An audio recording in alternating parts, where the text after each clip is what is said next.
one way to differentiate is really hyper focus on a certain industry, certain client, right? Really build up the strengths there. So if you want to be a well-rounded MSP, but if you can show that your approach to customer service, you're as proactive as possible versus reactive, that is a really great way to differentiate yourself on the market. Welcome to this episode of Sunny Silver Linings. Joining Sunny today, we have Katrina Barnes, CEO, Beringer Technology Group.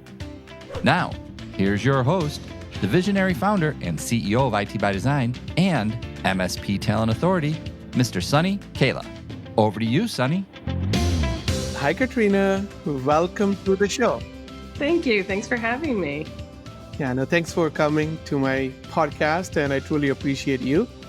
I met you for the first time in person here at our home during the partner gratitude dinner that we did. That's right. That was wonderful. It was such a wonderful dinner.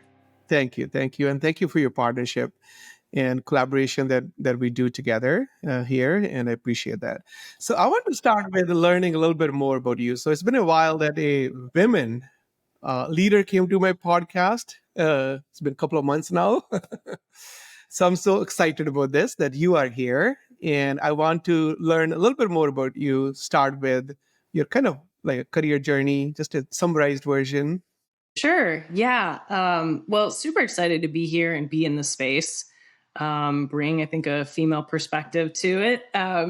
But I definitely didn't start in tech. So post-college, I went and worked for a company called McMaster's Car Supply Company in their general management program, which was a fantastic opportunity for someone straight out of college. Got to see warehouse operations, customer service operations, marketing, finance, spent time in a bunch of different parts of the business. Really appreciate that opportunity to learn and grow. Then I decided I was ready for a change. I went and got my MBA at University of Chicago's Booth School of Business. Had a wonderful time there. And it's also when polar vortexes started to hit Chicago. And I was done. I couldn't take that cold anymore. So we packed up the family. We moved to Seattle. And then I had the opportunity to take over an MSP for Lisa and Craig Beringer, who were retiring. They had sold their MSP to a holding company in San Francisco, Evergreen Services Group, which has been doing a great job at finding MSPs that are looking for a home for their business as they look to retire. And they brought me in to run the company. And I've been there since June of 2023, and it's been a fantastic journey. And I can't believe it's already February. I was just saying, like January went by in a blink of an eye. But it's been a fantastic, I think, journey and opportunity to come here and learn the MSP space now and lead a company. Yeah, thank you for sharing that. And this is a great channel, great space, great community that,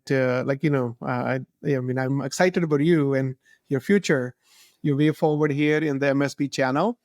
Now, I think part of this podcast is giving back to the channel as well. And a lot of, upcoming leaders, new CEOs, new COOs, a lot of people listen to this podcast. So my question is very specific for you in terms of sharing, learning from your experience and then sharing that with the channel, that what do you wish you had known when you first started your leadership journey? It's a great question. I think it's all about people. It really is. And having great people in the right seats doing the right jobs. And that is applicable from a small MSP to Amazon, a behemoth of Amazon. If you don't have the right person in the right seat, you're not going to see the benefits and the evolution and the success that you could if that individual is doing something where their skills and talents were much more aligned. So I think as a leader, what I've found, and especially coming into this industry where I don't have the background that others do who are starting MSPs and are very tech savvy themselves, but it is all about people management to me and making sure that people feel supported, are in the right roles, and really allowed to thrive and to excel. And I think that that alone will set you up for success. Yeah, no, that's a great advice. The like when you can, I mean, when you have a great team, then great things happen. Yes. When you have a great team, that's like, the overall teamwork gets better, the culture gets better, the value creation with that teamwork gets better. I think people get more younger then, because there is such a positive, creative place to work in, and everyone is kind of really doing great work, getting energy, and it doesn't feel like work. So I think it's such a great way to look at, okay, how can we as MSPs grow our businesses? We're not only growing our businesses, but it's more of impact as well that we make on ourselves and people around us. So that's great. Thanks for sharing that. So that's a nice segue to our next question. So, how do you build a great culture? How do you find great people? How do you retain great people? Sure. That's a loaded question, Sunny. That's a big question. But No, I think finding great people is a challenge. It really is. And I think one of the things I tell my team is I don't want to lower expectations because when we're interviewing folks because we have a need for this role. It's like, no, the right person will come. So it's very a multi-channel approach. We look for referrals. We go through LinkedIn. We go through recruiting firms. We go through tech schools who we have a internship program with Beringer that you can come and work at Beringer. So multi-channel approach to finding great talent. But I think the important thing is keeping the bar high and really holding out for that person who truly fits culturally. And I think will challenge the team overall to do better. So I think that's number one of like finding great talent is hold out. Find the person your gut is like, trust your gut and make sure your expectations for that individual are high enough. I think once you have a team in place, transparency is key. Transparency on the role and the requirements of that role, and then a career path forward in that role. And that is accessible to everyone for every path. So some of our techs can also look at the finance path within Beringer or the consulting side if they want to make a career change, but we keep that great talent then within Beringer. So I think that's really important. I think creating a culture where no question is a bad question, a culture where every opinion is valued. I have an open door policy. Anyone can walk into my office if they have a question or if they have a solution or an observation. I think, again, we're all part of this together. A rising tide floats all boats. So let's create that type of culture where we're all working towards the same goal. I think that really helps with retention of great talent. Yeah, those are great points, Katrina. Thank you so much for sharing that. Yeah, very powerful. I love the way you said constantly raising the bar, that concept that you brought in from Amazon. I think that continuous transformation will only happen if we are intentional about that. So, we are growing and we are adding people to our teams that are growth mindset. They are better than us in certain like strengths that they have in certain areas, that we are adding those unique capabilities to our team, and the new person is better than 90% of us. I think that's a great way to raise the bar.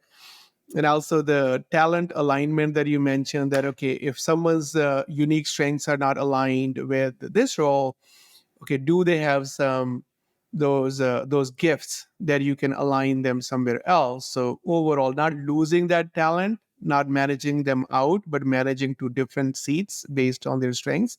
I think that's a great lens to apply in terms of team building. And then more of encouraging innovation by asking giving people permission that no question is a bad question, because with that question, it kind of really promotes new ideas, new thinking, opposition ideas as well. And because majority of great solutions come from great questions, and sometimes great questions are not conventional, and they look Like, they sound like, oh, very different. Okay, why did this person ask this? But if you encourage that, I think that is where the creativity happens. That's where the innovation happens. That's what leads to always constantly raising the bar, because it starts with a question. So thank you for sharing that.